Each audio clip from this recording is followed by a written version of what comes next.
감사하고 감사합니다. 하나님 아버지, 11월 세 달을 허락하시고 복된 첫 주일 주님의 은혜의 보좌 앞에 우리를 불러주신 그 크신 은혜에 감사합니다. 아버지 하나님, 우리 북한 땅에 있는 우리 민족을 긍휼히 여기시고 주의 긍휼의 손, 그 자비의 손으로 하나님 구원하여 주시고 이 나라의 민족이 평화로운 통일을 이루고 하나님의 나라 거룩한 백성 제사장 나라 되게 도와주시옵소서. 주님, 특별히 이스라엘 땅을 기억하시고 하나님 자기 백성을 주님께로 돌이켜 주님이 이 땅에 오시는 준비를 할 수 있도록 도와주시옵소서. 아버지 하나님, 우리 사랑하는 선교사님들 한 분 한 분을 주의 성령께서 기름 부으시고 능력의 팔로 붙드시고 믿음의 은사와 능력을 더하여 주시고 영혼들을 섬기는 일을 능히 감당하도록 모든 필요를 공급하여 주시옵소서. 우리 사랑하는 교회학교 예배 가운데 함께 하시고 우리 유학생들 주께서 예배 가운데 임재하시고 역사하여 주시옵소서. 오늘도 오직 약속하신 성령께서 친히 한 사람 한 사람 사모하는 마음을 만족해 하시고 주의 생명의 음성을 들려주시고 성령으로 충만하게 임하여 주시옵소서. 오직 성령께서 친히 말씀하여 주시옵소서. 감사하며 예수님 이름으로 기도드립니다. 아멘. 할렐루야. 네, 오늘 지금 밖에서는 아나바다 장터를 열심히 준비하고 있습니다. 먹거리도 많이 있으니까 모두가 함께 기쁨으로 참여해서 필요한 것도 사시고 또 나눌 수 있기 바랍니다. 전교인 100일 기도 이번 주 105구역부터 301구역까지 계속됩니다. 그래서 기도해 주시고 우리 학가다 축제 다음 주 주일 오후에 우리 학가다 구역 가정별로 또 기관별로 축제가 있는데 이번 한 주 동안 우리 모두가 최선을 다해서 준비하는 중에 열심히 했던 분들이 다시 한번 더 힘을 내고 아직 미처 시작하지 못했던 분들 이번 기회에 시작이 반이니까 시작하는 기회가 될 수 있기 바랍니다. 이번 추수감사 예배는 학가다 축제를 하면서 하나님께서 시작하신 건축 역사에 우리가 건축원금을 약정하는 그런 감사 예배를 드리고자 합니다. 기도로 준비해 주시기 바랍니다. 우리 대학 수학능력 시험 보는 우리 수험생들 위해서 기도해 주시고 우리 성도들의 건강 위해서 오늘은 TMT 캐나다 벨라벨라 선교사 파송 예배로 드려집니다. 그래서 기도해 주시고 우리 말씀의 제목을 크게 같이 한번 읽어보겠습니다. 시작. 우리 옆 사람에게도 인사합시다. 베풀기를 아끼지 맙시다. 베풀기를 아끼지 맙시다. 네, 우리 말씀을 같이 한번 읽겠습니다. 시작. 너는 갑작스러운 두려움도 악인에게 닥치는 멸망도 두려워하지 말라. 내 발을 지켜 걸리지 않게 하시리라. 내 손이 선을 베풀 힘이 있거든 마땅히 받을 자에게 베풀기를 아끼지 말며 내게 있거든 이웃에게 이르기를 갔다가 다시 오라 내일 주겠노라 하지 말며 내 이웃이 내 곁에서 평안히 살거든 그를 해하려고 꾀하지 말며 사람이 내게 악을 행하지 아니하였거든 까닭없이 더불어 다투지 말며. 아멘. 우리 25절 같이 읽겠습니다. 시작. 너는 갑작스러운 두려움도 악인에게 닥치는 멸망도 두려워하지 말라. 아멘. 사람이 살면서 두려워할 수밖에 없는 많은 이유들이 있는데 그 중에 첫 번째가 갑작스러운 두려움의 일들이죠. 갑작스럽게 사고가 나요. 어제 보니까 갑작스럽게 이 지중해 연안 휴양지를 다녀오던 분들이 러시아 항공기를 타고 가다 항공기가 추락해가지고 225명의 전원 사망한 것으로 뉴스에 보도된 걸 보았습니다. 여러분, 그 휴양지에 가셨던 분들이 그런 갑작스런 사고가 본인들에게 닥치리라고 상상이나 했겠습니까? 이와 같이 갑작스런 사고는 교통사고 이런 여러 사고들이 갑작스럽게 납니다. 또 질병, 지난주에 한 대학에서 동물실험 연구하는 연구소가 전체가 다 똑같이 폐렴에 걸려서 병원에 입원하고 그 건물 자체를 폐쇄해버렸습니다. 세상에 그 많은 교수와 연구하신 분들이 그런 갑작스런 사고가 나리라고, 질병이 생기라고 상상을 못했겠죠. 여러 가지 쓰나미나 또는 홍수나 또는 갑자기 폭설이나 이런 재앙들로 한순간에 사업이 망하는 사람들도 있습니다. 이런 뉴스가 계속 보도될 때 언제 나도 그런 일이 내게 일어날지 아무도 예측할 수 없기 때문에 막연한 두려움이 끊임없이 밀려오고, 실제로 예수 믿는 사람들에게도 그런 갑작스러운 두려움의 일들이 절대로 외회가 아닙니다. 아무리 예수를 잘 믿어도 우리도 사고가 날 때도 있고, 우리에게도 질병이 갑자기 다가오고, 또 여러 가지 재앙들이 우리에게 임할 때가 실제로 있습니다. 뿐만 아니라 악인에게 닥치는 멸망도 있습니다. 악인들은 뿌린 대로 그 결과를 거두어 멸망할 때가 있죠. 심판을 받을 때가 있죠. 어려움과 파산이 되고, 또 심지어는 감옥에 갇힐 때도 있고, 여러 가지 멸망을 당할 때도 있습니다. 예수를 잘 믿고 있음에도 불구하고 우리도 여전히 연약함이 있기 때문에 우리가 지은 죄 때문에 여러 가지 멸망을 경험할 때가 있죠. 성경에 보면 다윗은 정말 갑작스러운 두려움을 겪게 됩니다.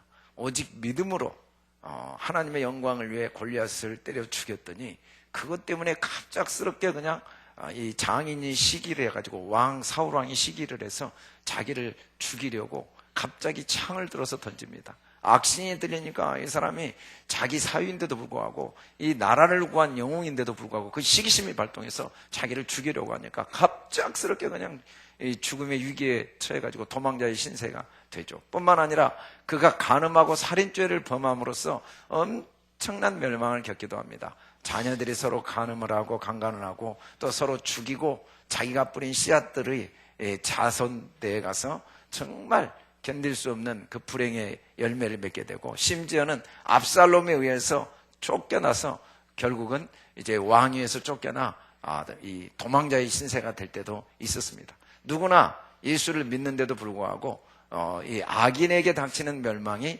임할 수 있죠. 우리가 죄를 지을 때 그 죄로 인한 어려움과 고난을 겪을 때가 있습니다. 그런데 한 가지 오늘 주님이 우리에게 명령하신 것은, 이런 일이 생길 수 있지만, 예수 믿는 사람들이 이런 일이 생길 수 있지만 절대로 두려워하지 말라라고 명령하십니다. 왜 그렇습니까? 왜? 우리 26절을 크게 읽어봅시다. 시작. 대저 여호와는 내가 의지할 이시니라. 내 발을 지켜 걸리지 않게 하시리라. 대저 여호와는 우리 아버지, 나를 창조하신 분, 나를 지으신 분, 나를 지금까지 인도하신 분, 그리고 나를 앞서서 예비하시고 영원토록 나와 함께 하신 나의 인생의 주인이시죠. 이 만물을 창조하신 분이실 뿐 아니라 나의 영원하신 아버지, 그게 여호와라는 뜻입니다. 여호와, 나의 영원하신 아버지, 나를 창조하신 아버지는 내가 의지할 이시야. 내가 의지할 이시고, 그분은 내 발을 지켜 걸리지 않게 하신다. 내 발을 지켜주시니까 우리의 삶에 갑작스러운 두려움을 피할 길은 없음에도 불구하고 아무것도 걱정할 필요가 없는 것, 나의 아버지 하나님께서 그 갑작스러운 두려움의 상황 속에서도 반드시 나를 도우시고, 그리고 내 길을 예비하셔서 인도하시고 모든 걸 합력하여 선으로 만들어 주시기 때문에 절대로 두려워해서는 안 된다는 것입니다. 우리가 21세기를 살고 있고 주님의 재림이 가까웠다고 다들 이야기하는 이 마지막 시대를 다니엘서는 어떻게 예언했냐면, 왕래가 빨라지고 지식이 많아진 이것 때문에 우리가 두려움에 꽉 차 있습니다. 실시간으로 정보가 공유되니까 이런 사건 사고를 매일 접하면서 언제 나도 사고가 날지 모르고, 언제 경제적인 파동이 일어나면은 나도 한순간에 망하게 될지 모르고, 언제 국가적인 위기가 오면은 내 의지와 무관하게 회사가 망하기도 하고, 갑작스런 자연재해로 인해서 갑자기 하루아침에 수십 년 동안 쌓아왔던 모든 공든탑이 무너지는 경험들을 날마다 뉴스로 접하면서 우리의 무의식 속에는 그냥 삶 자체가 두렵습니다. 언제 갑작스러운 두려움이 내게 밀려올까? 언제 악인들에게 닥치는 그 멸망이 내게 다가올까? 항상 막연한 두려움을 갖고 삽니다. 그게 사실은 사단의 목적이죠. 우리의 삶 자체를 두려움으로 항상 사로잡게 하고자 하는 것. 그러나 이 두려움의 뿌리는 마귀입니다.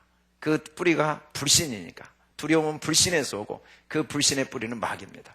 그래서 계시록 21장 8절에 보면 하나님께서 가장 싫어하시는 죄, 지옥행 1호의 죄의 목록으로 두려워하는 자, 살인하는 자, 간음하는 자, 두려워하는 자입니다. 이 두려워하는 자가 얼마나 하나님 보시기에 악한 자인가. 우리는 상황이 이런데 갑작스럽게 두려움이 오는데, 악인에게 닥치는 멸망이 내게도 있는데, 내가 죄를 지었는데 내가 어떻게 두려워하지 않습니까? 그리고 내가 이렇게 어려움에 처했고 문제가 생겼고 내 경제적인 어려움, 신체적인 어려움, 질병, 상황들 앞뒤 사방이 다 막혔고 앞길이 막막한데 어떻게 두려워하지 않습니까? 라고 생각하지만 천만의 말씀, 성경은 그 상황 때문에 절대로 두려워해서는 안 될 이유가, 하나님이 그 모든 상황을 알고 계시고 하나님께서 그 모든 상황 가운데 우리를 반드시 지켜주시고 우리를 가장 좋은 길로 인도해 주시기 때문이라고 말씀하고 있습니다. 우리가 가는 길이 잘못된 길이면 넘어져야 됩니다.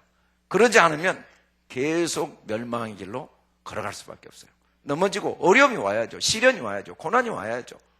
갑작스러운 두려움, 예기치 않는 사고와 질병과 재난은 하나님이 반드시 우리의 삶에 우리가 상상할 수 없는 놀라운 축복을 예비하시는 주님의 손길입니다. 오늘 우리가 일마 루돌프를 보면 정말 폐렴 때문에 소아마비가 되고 억울하게 갑작스럽게 사고가 질병을 안게 되었어요. 인간적으로는 너무 불행하죠. 그런데 그분이 재활 훈련이라는 너무 힘든 걸 감당하는 중에 말로 표현할 수 없는 강한 끈기와 인내가 생겼고, 그 끈기와 인내가 재산이 되어서 달리기 연습을 했더니 여자로서 최초의 삼관왕이 된 걸 보면, 우리의 삶의 갑작스러운 두려움도 우리가 혹시 다윗처럼 우리가 혹시 죄를 지었을지라도 하나님이 그것으로 인해 우리를 여러 가지 멸망의 경험을 하고 고통과 시련을 경험하게 한다 할지라도 그걸 통해 더욱 하나님의 다윗을 하나님의 사람으로, 하나님의 마음에 합한 사람으로, 믿음의 사람으로 정말 마지막까지 하나님만 높이고 하나님이 인정하는 사람으로 변화될 수 있었던 과정이었던 걸 보면 우리는 어떤 경우에도 두려워해서는 안 됩니다. 우리가 예수 믿고 여러 가지 갑작스러운 두려움이 생기면 인생의 삶이 굉장히 불편합니다.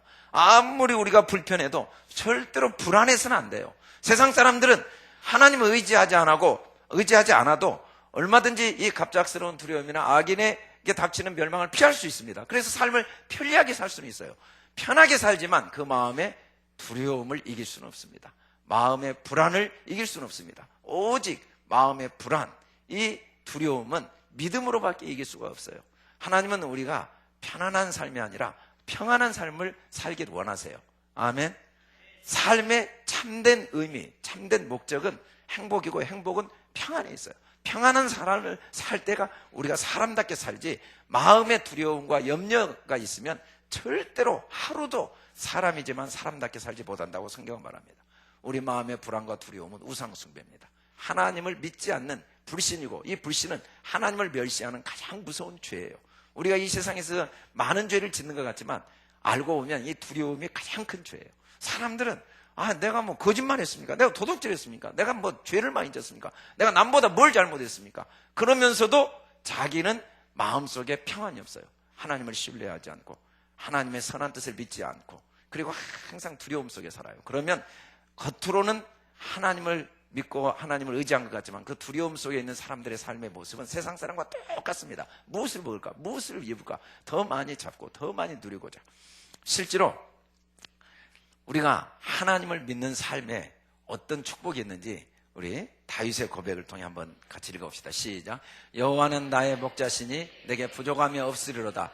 그가 나를 푸른 풀밭에 누이시며 쉴 만한 물가로 인도하시는도다. 내 영혼을 소생시키시고 자기 이름을 위하여 의의 길로 인도하시는도다. 내가 사망의 음침한 골짜기로 다닐지라도 해를 두려워하지 않을 것은 주께서 나와 함께 하심이라. 주의 지팡이와 막대기가 나를 안위하시나이다. 주께서 내 원수의 목전에서 내게 상을 차려주시고 기름을 내 머리에 부으셨으니 내 잔이 넘치나이다. 내 평생의 선하심과 인자하심이 반드시 나를 따르니 내가 여호와의 집에 영원히 살리로다. 아멘. 우리는 두려움 대신 내가 의지할 하나님을 의지하고 내 발을 지켜 내 길을 인도하실 하나님을 믿는 믿음을 가지면, 첫째는 부족함이 없게 돼요. 이 부족함이, 여호와는 나의 목자시 내가 부족함이 없다. 이 부족함이 없다는 말의 의미는 모든 욕망으로부터 참된 자유를 누리는 겁니다. 여러분, 우리가 하나님께 대한 믿음이 없으면 오늘이라는 시간을 매일 오늘 하루 이 세상에서 가장 소중한 시간을 무엇을 먹을까, 무엇을 입을까, 그리고 좀 더 얻고 좀 더 움켜쥐고자 몸부림치는 삶을 살 수밖에 없어요. 만족이 없습니다. 만족. 항상 불안해요. 항상 부족해요. 항상 가난해요. 항상 결핍의식 속에 이보다 좀 더 나은 날을 꿈꾸며 신기루 같은 미래를 바라보며 살 수밖에 없어요. 그러나 하나님께 대한 믿음을 굳게 가지면 부족함이 없는 꽉 찬 만족한 삶을 살 능력이 바로 이 믿음에서 나오는 거죠. 믿음. 두 번째는 그가 나를 푸른 풀밭에 놓이시며 쉴만한 물가로 인도하세요. 우리의 삶에 누구나 어려움이 옵니다. 여러분, 다윗은 도망자의 신세가 됐을 때 자기가 삶과 죽음이 종이 한 장 차이라고 말했어요. 그렇게 언제 죽을지 목숨이 경각에 놓여 있는 상태에서도 하나님이 나를 편안한 푸른 초장과 쉬는 물가로 안식으로 인도하시고 내가 내 영혼을 소생시키시고 자기 이름 위하여 의의 길로 인도하신다는 거예요. 우리 주님은 우리를 위해 우리를 사랑하셨다고 성경에 말씀하지 않습니다. 자기를 위하여 자기 아들을 우리 죄를 위해 제물로 내어주셨어요. 우리를 위해 우리를 사랑하시지 않고 자기를 위해 우리를 사랑하시고 우리를 위해 우리 죄를 용서하신 게 아니고 자기를 위해 우리 죄를 용서하셨다고 말씀합니다. 어떤 부모도 자식을 위해서 열심히 희생하고 열심히 뒷바라지 한다고 말하지만 사실은 다 자기를 위한 것입니다. 자식이 그렇게 해주라고 말한 적이 없어요. 나의 기쁨이에요. 나의 행복, 나의 보람이에요. 자식의 모든 죄를 어떤 부모도 기억하지 않고 다 용서합니다. 왜 그렇습니까? 자식을 위해서 용서한 게 아니에요. 나를 위해서. 내가 자식의 죄를 용서하지 않으면 자식이 괴로운 것보다 내가 더 괴로워요. 나를 위해서 그의 죄를 다시는 기억하고 싶지 않고 생각하고 싶지 않고 다 용서합니다. 마찬가지입니다. 하나님은 우리를 창조하신 영원한 아버지세요. 우리 하나님은 우리를 영원부터 영원까지 우리를 사랑하세요. 그 하나님께서 우리가 사망의 음침한 골짜기를 다닌다고 할지라도 절대로 해를 당하게 하시지 않고 반드시 우리를 도와주세요. 우리가 육신이 죽는다 할지라도 육신만 멸하는 자를 두려워하지 말고 육신과 영혼을 멸하는 자를 두려워하라고 하신 주님 말씀대로 주님은 우리 영혼을 건지세요. 아멘. 그 모든 걸 선으로 바꾸시고 합력하여 선이 되게 하시고 우리에게 영원한 생명을 주시는 이 주님, 우리 주님 때문에 사람들이 제일 무서워하는 게 죽기를 두려워하는 건데 죽음마저도 우리는 두려워할 이유가 없습니다. 아멘. 내가 사망의 음침한 골짜기를 다녀도 절대로 두려워할 필요가 없어요. 또 주님이 내 원수의 목전에서 내게 상을 차려주시고 기름을 내 머리에 부으셨으니 내 잔이 넘치나이다. 우리가 정말 억울한 일을 당할 때도 있어요. 사방으로 오개쌈을 당할 때도 있어요. 그래도 걱정할 필요가 없습니다. 원수 갚는 걸 내가 할 필요가 없어요. 주님이 오히려 그것을 통해 우리에게 더 큰 복을 주십니다. 더 큰 상을 주시는 분이에요. 우리가 상상하지도 못했던 더 크고 놀라운 축복을 반드시 주십니다. 그리고 평생의 선하심과 인자하심으로 우리를 인도하실 뿐 아니라 여호와의 집에 영원히 살리로다. 아멘. 우리가 아무리 수고하고 애써도 다 헛된 것입니다. 이 땅의 모든 영화는 풀의 꽃과 같이 시들어버리지만 우리 주님은 우리의 수고를 하나도 땅에 떨어뜨리지 않고 조미나 동록이 먹게 하지 않으시고 하늘의 영원한 기업이 되게 하시고 우리의 집을 예비해 놓고 계십니다. 아멘. 프랑스의 유명한 실존주의 철학자가 병원에서 한 달 동안 괴성을 지르는 거예요. 계약 결혼을 했던 부인이 그 날마다 알 수 없는 이 공포와 두려움으로 괴성을 지르는 자기 이 계약 결혼한 남편의 이 몸부림을 어떻게 해야 될지 모르고 쳐다보고 있는 거예요. 왜냐하면 그가 살아있을 때 평생 하는 말이 죽음은 우리의 삶에 아무 의미가 없고 지금 살아있는 게 제일 중요하고 살아있는 동안 즐기는 게 인생이라고 말했던 실존주의 철학가였기 때문입니다. 그가 그렇게 소리 지르며 죽어갈 때 사람들이 다 도대체 그가 평생 했던 말은 어디로 갔단 말인가 라고 한 그 다음날 신문에 한 칼럼이 쓰였어요. 샤르트르가 왜 그렇게 고래고래 소리를 지르며 비참하게 죽었는가? 그는 돌아갈 집이 없었기 때문이다. 그래요. 죽음이 왜 두렵습니까? 돌아갈 집이 없기 때문에. 그런데 우리에게는 영원한 집이 있어요. 같은 시대에 죽었던 독일의 유명한 신학자 포네퍼가 감옥에 히틀러 정권을 반대했다 감옥에 갇혔다가 이제 사형 선고가 내려졌어요. 자기에게 말은 안 했지만 간수가 부르는 그 순간 그날이 자기가 사형을 당하는 날인 줄 직감하고 그 남아있는 죄수들에게 이야기한 거예요. 나는 먼저 아버지 집으로 갑니다. 다음에 만납시다 하고 그 밝고 행복한 모습으로 걸어가는 순간 기록에 가면 그 감옥에 그 보내프로 인한 말로 표현할 수 없는 평안이 감옥에 있는 모든 죄수에게 꽉 채워졌다는 거죠. 우리에게는 영원한 집이 있습니다. 아멘. 우리에게는 하나님이 우리를 예비하신 돌아갈 영원한 집, 그곳에는 상함도 없고 해함도 없고 아픔도 없고 죽음도 없는 그 집이 있어요. 그런데 우리가 뭘 두려워하겠습니까? 할렐루야. 우리 옆 사람에게 두려워하지 맙시다. 갑작스러운 두려움도 두려워하지 맙시다. 악인에게 닥치는 멸망도 두려워하지 맙시다. 우리가 잘못된 길을 갈 때 고난이 오는 건 특권이요 축복입니다. 아멘.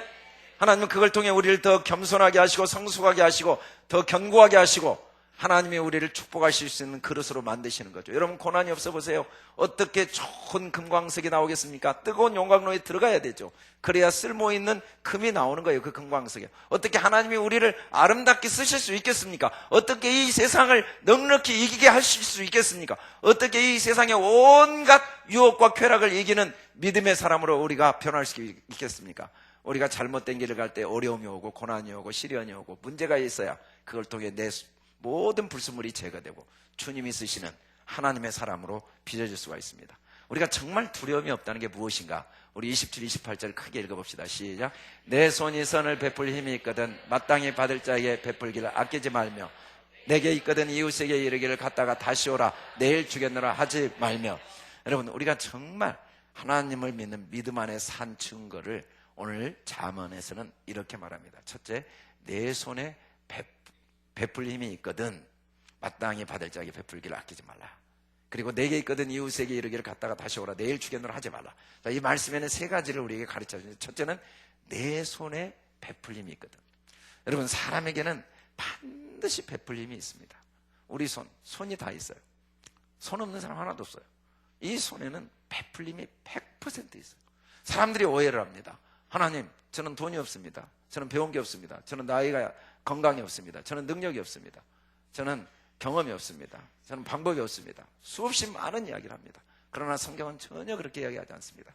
너희 손에는 누구든지 반드시 베풀림이 있어요. 우리가 무언가를 베풀 때 첫 번째 조건은 내게 있는 것으로 베풀어요. 남의 것을 뺏어다가 속여서 어떤 것들 수단 방법 안 가리고 온갖 걸 다 가져다가 베풀려는 것은 아무 의미가 없어요. 하나님이 내게 주신 것, 내게 주신 것으로 베풀면 하나님이 그 일을 통해 친히 일을 이루십니다. 다윗이 도망자가 신세가 됐을 때 거지가 된 거예요. 도망자가 됐으니까 거지가 된 거죠. 먹을 것도 없어요. 먹을 것도 없고 또 언제 죽을지 몰라요. 그런데 그 순간에 자기와 같이 도망자가 된 사람들 한 명 한 명을 돕기 시작했어요. 한 사람 한 사람을 도왔더니 2명, 10명, 20명, 100명, 200명, 400명, 500명, 600명까지 됐어요. 13년 동안 600명을 도운 거예요. 그 600명들이 다윗 왕국의 충신들이 됐어요. 그 600명이 생명을 걸고 다윗을 도와서 다윗이 이스라엘 왕국을 세울 수가 있었죠. 그가 돈이 있어서 도운 게 아닙니다. 능력이 있어 도운 게 아니에요. 그가 여유가 있어 도운 게 아니에요. 그가 도울 힘이 있는 것으로 도왔어요. 함께 아파하고 음식 좀 같이 나눠 먹고 가진 것 현재. 그런데 더 중요한 건 마땅히 받을 자에게 도와줘야 돼요.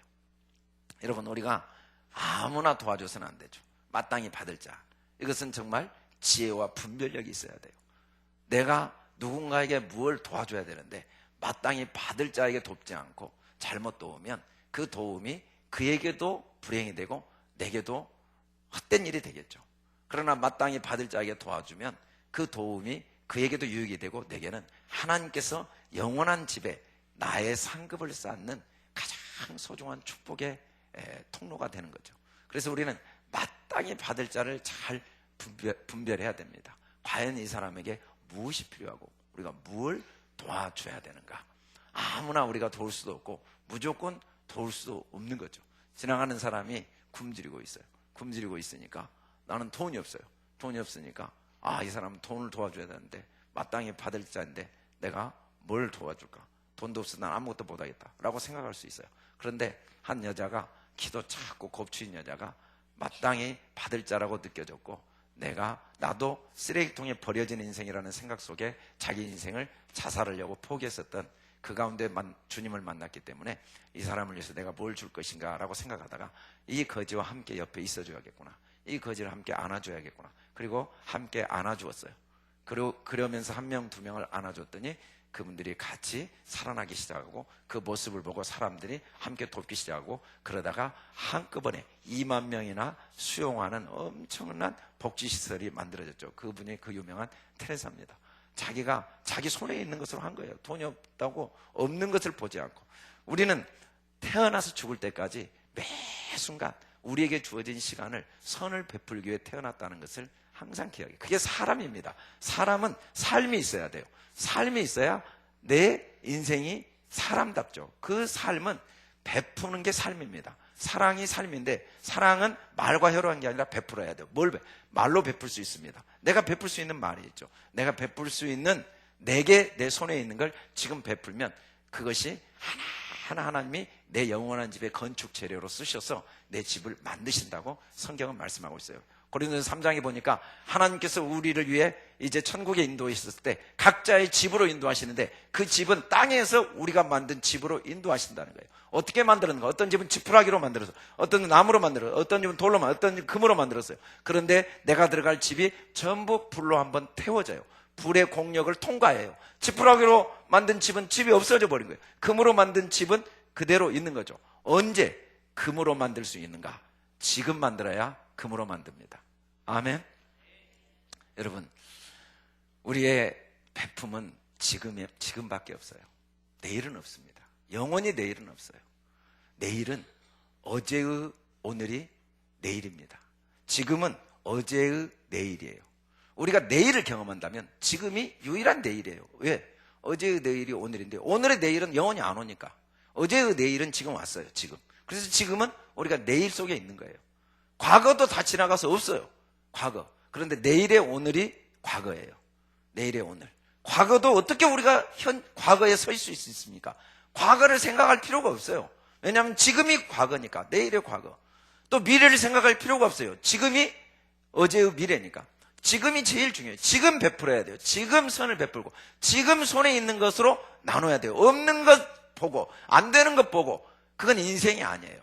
그런 인생은 헛된 인생이고 무의미한 인생이고 어리석은 인생. 가장 지혜로운 인생은 뭡니까? 사람에게 소중한 금이 3개 있는데 황금이 소중하다고 그래요. 그러나 황금보다 소중한 게 소금이에요. 그보다 더 소중한 게 지금입니다. 아멘. 우리는 지금이 있어요. 아멘. 지금 우리가 베풀 수 있는 선을 베풀다가 하늘나라 가는 거예요. 우리에게 할 일이 너무 많지만 우리는 무엇을 하든지 선을 베풀어야 해요. 선을. 근데 어떻게 베풀어야겠습니까?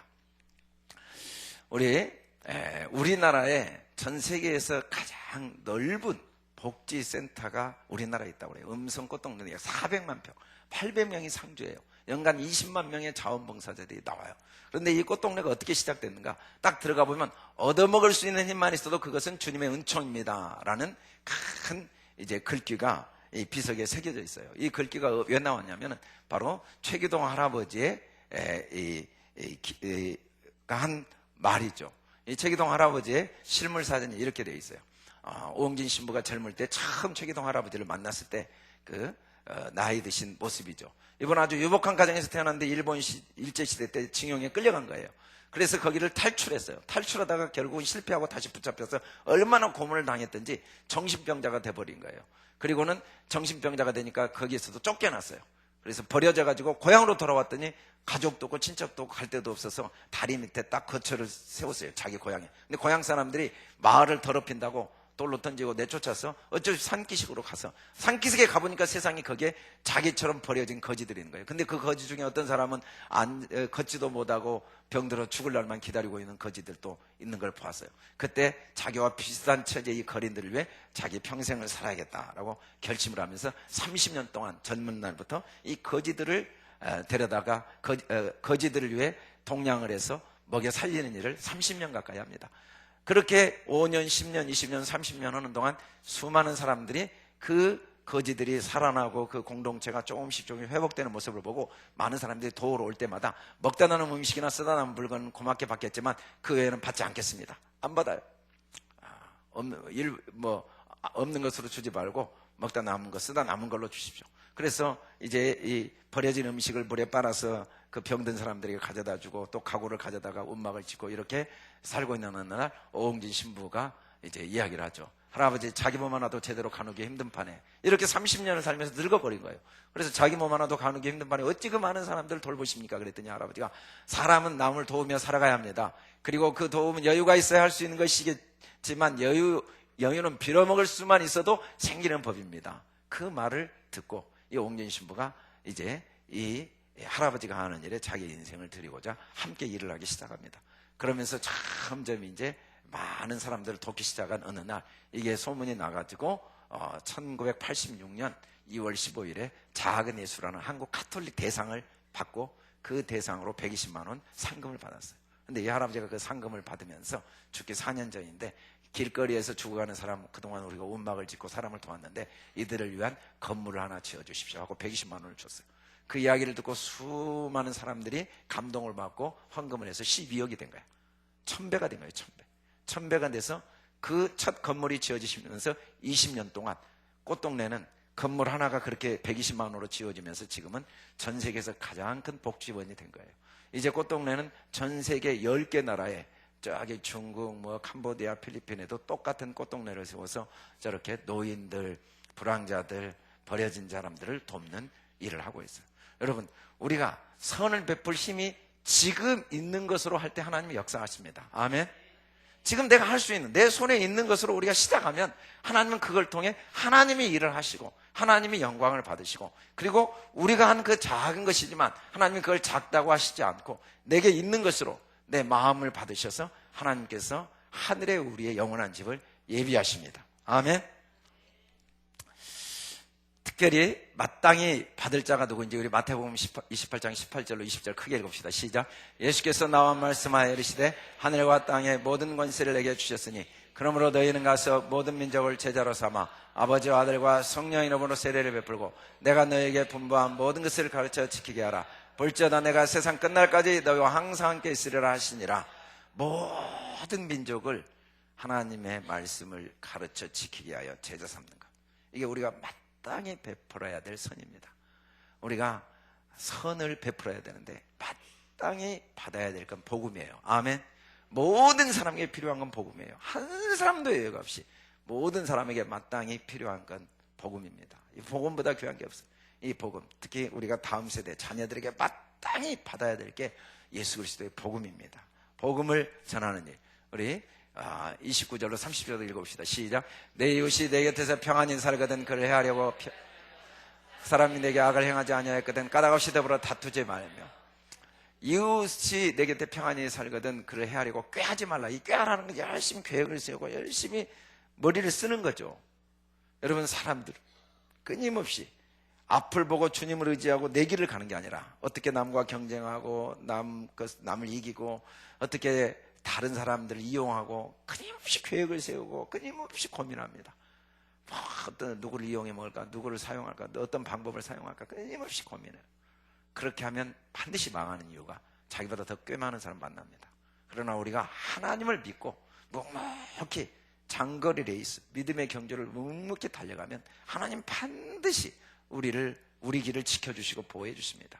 특별히 사람이 내게 악을 행하지 아니하였는데 까닭없이 다투지 말라. 더불어 다투지 말라.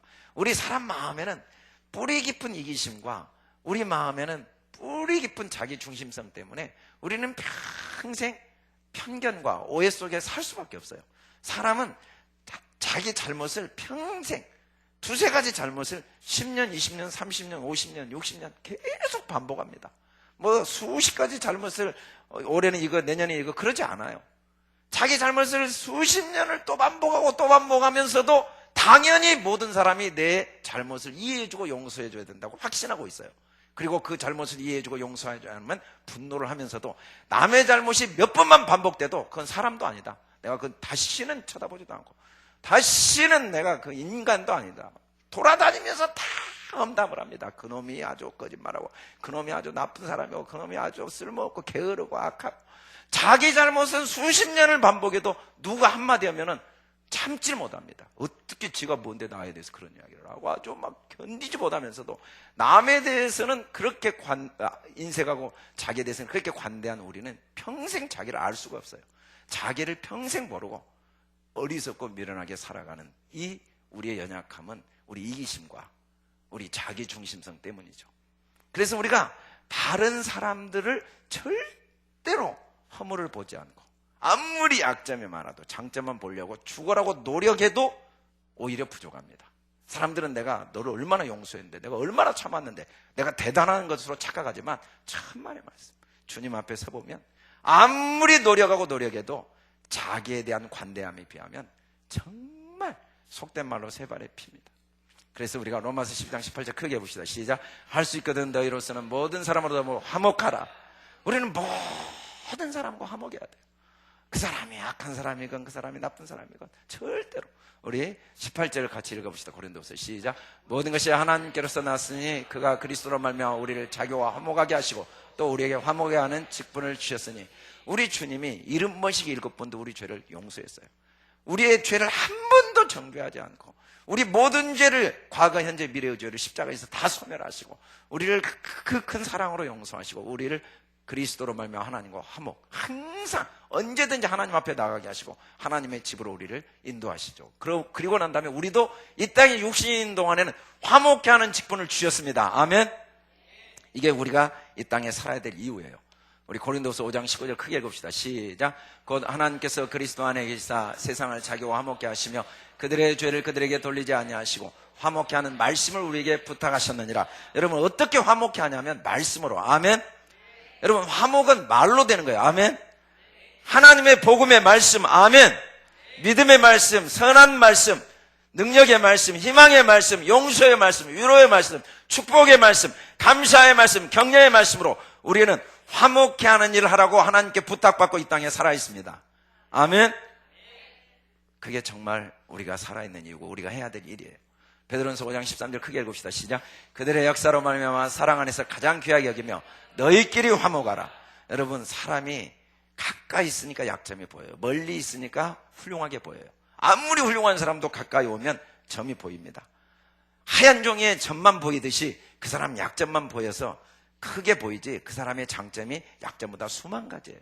누구든지 한 사람도 없이, 아무리 악한 사람도, 주님이 보시기에 베드로가 예수님을 3번이나 저주하고 부인했지만 사람들이 보기엔 저건 인간도 아닌 것처럼 보이지만 주님 보시기에는 그의 약점보다 그의 장점이 훨씬 크니까 그를 수제자로 끝까지 키우시고 그 반석으로 키우셨어요. 사람은 다 가까이 보면 누구나 약점이 보여요. 그래서 사람들은 가까이 있는 사람들을 너무 함부로 대해요. 아내를 너무 함부로 대해요. 남편을 너무 함부로 대해요. 같이 교회에 있는 사람들을 우습게 봐요. 멀리 있는 사람들 저 빨리 간증 들으면 훌륭하게 보여요. 그 사람도 가까이 오면 다 약점이 있어요. 저도 우리 교회만 떠나면 뭐 대단한 사람인 줄 알아요. 가까이 없으니까. 근데 여기 오면 이제 다 알죠. 내가 얼마나 약점이 많고 허물이 많고 부족한지. 우리 아내는 이제 더 잘 알죠. 뭐 우리 아내가 보면 막 밖에 나가면 막 이강주 목사 그러면 옆에서도 다 웃죠. 나는 다 알죠. 네. 다 알아. 난 다 아니까. 우리는 서로 그렇게 다 알아요. 그것은 사람이 부족해서가 아니라 가까이 있어서 그래요. 아멘. 그래서 가까이 있을수록 선한 말을 해야 됩니다. 아멘. 요한일서 2장 2절 크게 읽읍시다. 시작. 그는 우리 죄를 위한 화목제물이니 우리만을 위할 뿐이 온 세상의 죄를 위하심이라. 우리는 세상 만민을 위해서 이 일을 해야 돼요. 제가 기도하겠습니다. 아버지, 감사합니다. 우리 주님, 갑작스러운 두려움이 우리에게 임합니다. 주님, 우리가 주님 앞에 부끄러운 죄를 짓고 때로는 그 죄로 인해 하나님의 징계를 받을 때가 있습니다. 그러나 이 모든 것은 두려움의 대상이 아니고 주님, 이로 인해 우리가 더 큰 축복을 받게 되는 줄 믿습니다. 성령 하나님, 오늘 이 시간 우리 주님 주신 이 말씀으로 우리 사랑하는 성도들이 절대로 두려워하지 않고 지금 이 시간 내 손에 있는 선을 베풀다가 주님 나라 가고 어디를 가든지 화목케 하는 일에 쓰임받게 도와주시옵소서. 감사하며 예수님 이름으로 기도드립니다. 아멘. 이 시간에는 우리 최선우 집사님이 나오셔서 우리 건축 준비를 위한 광고를 하시겠습니다. 먼저 영상부터 보나요? 아니면 광고부터? 네, 네. 이거 필요하네.